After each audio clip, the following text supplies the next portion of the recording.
Are we gonna survive, Rich? Fuck yeah, I'm built to survive. Am I built to survive? You're gonna find out. East River, on the Lower East Side of Manhattan.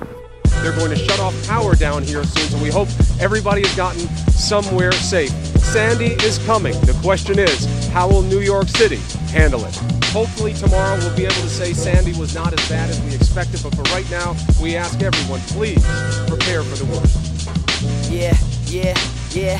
See, I used to be the quiet kid in class that didn't speak out. Now I'm in the booth letting all my feelings seep out. Hope my daddy be proud of what his son grew up to be. Hoping that the world of the best at least remember me. Caught up in the lifestyle, focus on the fashion. Start to lose sight while you focus on distractions. Lost in all the jewelry and the chains, the money and What are you wearing? Flat Force Flex.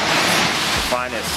Trying to speak candidly about the hand I'm dealt, but I'm struggling. Try to find the music in its covering, stumbling. Go ahead and try rebuild the rubble and just move on. You can't run in the game without the shoes on. You focus on the wrong aspects while you losing. It's true, son. See, I ain't a rapper at all. Just a kid.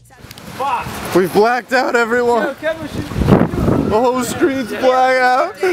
Oh my god! Wait. It just went out. It's crazy. It just went out.